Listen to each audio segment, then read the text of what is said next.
Hi every one. நலம் நலமறியாவல்.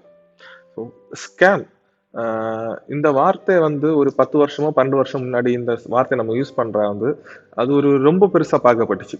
ஐயோ, அவன் ஸ்கேம் பண்றான், அவன் அப்படி பண்ணிட்டானா, ஏமாத்திட்டானான்னு சொல்லி ஒரு பெரிய விஷயமா பார்த்துட்டு இருந்த ஒரு வார்த்தை இப்போ வந்து ஒரு கேஷுவல் வேர்ட் ஆயிடுச்சு. ஏன்னா ரீசெண்டா இப்போ ஸ்கேம் தான் மேக்சிமமா நடந்துட்டு இருக்கு.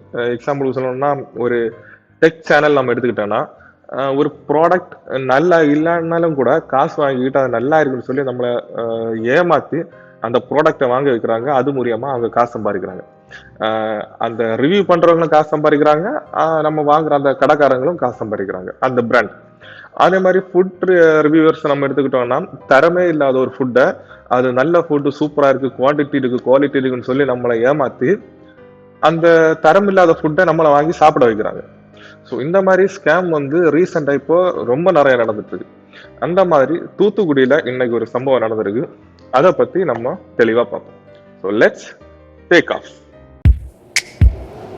Come on, here we go. தூத்துக்குடியில டேவிஸ் ப்ரோன்னு சொல்ற இடத்துல தான் இந்த 20 ரூபா பிரியாணி கடை நடத்திக்கிட்டு வராங்க. ஸோ ஒரு பிசினஸ் நம்ம நடத்திக்கிட்டு வரோம்னா அந்த பிசினஸ் நமக்கும் ஃபேரா இருக்கணும், பக்கத்துல பிசினஸ் பண்றவங்களுக்கும் ஃபேரா இருக்கணும்.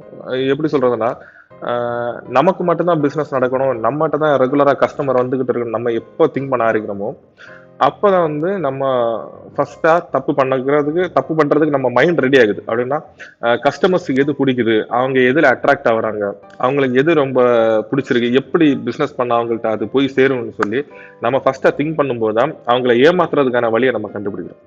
அந்த மாதிரி தான் இப்போ நிறைய பேருக்கு ஃபேவரட்டா இருக்க ஃபுட்டுன்னு கேட்டா எல்லாருமே சொல்றது பிரியாணி.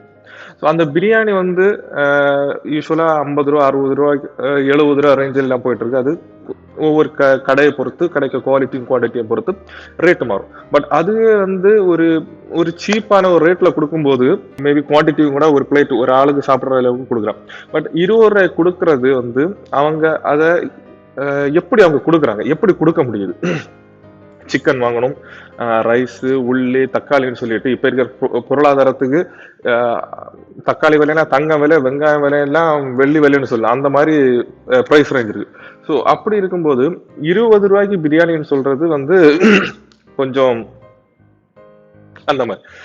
ஸோ இப்படி நம்மளை என்ன சொல்றது, நம்மளை ஆசையை காட்டி பிரியாணின்னு சொன்னா எல்லாருக்கும் பிடிக்குது, ஸோ அதை வந்து நம்ம எப்படி பிஸ்னஸ் ஆக்கலான்னு சொல்லி யோசிக்கும் போதுதான் இதுல வந்து என்னென்ன பண்ணலாம், எப்படி நம்ம கொடுக்கலாம், ஸோ இதை வந்து என்னென்ன எசன்ஸ் யூஸ் பண்ணா இது வந்து மக்களுக்கு பிடிக்கும், எது வந்து மக்களுக்கு டேஸ்ட்டை வந்து இன்னும் அதிகப்படுத்தும்னு சொல்லி அவங்க தேடும்போது தான் நம்ம உடம்புக்கு எது எது தேவையில்லையோ அவங்களுக்கு அதெல்லாம் கிடைக்கும். ஸோ இதெல்லாம் அவங்க போட்டு அந்த பிரியாணி ரெடி பண்ணும்போது தான் என்ன சொல்றது, மற்ற கடையை விட இங்க ஹைஜீனே இல்லைன்னா கூட நம்ம போய் அதை சாப்பிட ஆரம்பிக்கிறோம். ஏன்னா அதுல கெமிக்கல் நிறைய இருக்கு. அந்த கெமிக்கல் நம்ம நாக்குக்கு வந்து டேஸ்ட் உண்டாகுது. ஸோ இந்த மாதிரி ஒரு பிஸ்னஸ் பண்றது வந்து அது சரியான ஒரு பிஸ்னஸே கிடையாது. ஸோ தூத்துக்குடியில இந்த மாதிரி தான் நடத்திக்கிட்டு வராங்க, 20 ரூபா பிரியாணி கடைன்னு சொல்லிட்டு. ஸோ ஒரு ஒரு ஒரு நாளைக்கு வந்து என்ன சொல்றது, இப்போ அக்கேஷனலா வந்து எப்பயாச்சும் ஒரு ஃபங்க்ஷன் வருது, இல்லைன்னா கடை ஓப்பனிங், தீபாவளி வருது, அது வருது, இது வருதுன்னா அந்த மாதிரி ஒரு அக்கேஷனலாட்டு எப்பயாச்சும் ஒரு ரீசனபிள் பிரைஸ்ல கொடுக்கறது வந்து அக்செப்டபிள். பட் ரெகுலரா வந்து நம்ம கம்மியான பிரைஸ்ல வந்து ஒரு ப்ராடக்ட்டை நம்ம யூஸ் பண்ணிட்டு இருக்கோம், இல்லைன்னா ஒரு ஃபுட்டை நம்ம கொடுத்துக்கிட்டு இருக்கோம்னா அது பக்கத்துல இருக்கிறவங்களுக்கு சந்தேகத்தை ஏற்படுத்தும், அதை கன்சியூம் பண்றவங்களுக்கு சந்தேகத்தை ஏற்படுத்தும். ஸோ அந்த மாதிரி தான் இந்த கடையில வந்து இந்த 20 ரூபாய்க்கு பிரியாணி கொடுத்துட்டு இருக்காங்க, சேல் பண்ணிட்டு இருக்காங்க அப்படின்னு சொல்லிட்டு கலெக்டருக்கு வந்து இவங்க மனு கொடுத்துருக்காங்க. கலெக்டரும் அந்த மனு அக்செப்ட் பண்ணிட்டு உணவுத்துறைக்கு அந்த தகவலை கொடுத்து இன்ஸ்பெக்ட் பண்ண சொல்லியிருக்கிறாங்க. ஸோ அங்கே போய் இன்ஸ்பெக்ட் பண்ணதுல வந்து ஃபுட்டை வந்து எடுத்து ஃபுட்டை வந்து இன்ஸ்பெக்ட் பண்ணுறதுக்கு கொடுத்துருக்குறாங்க.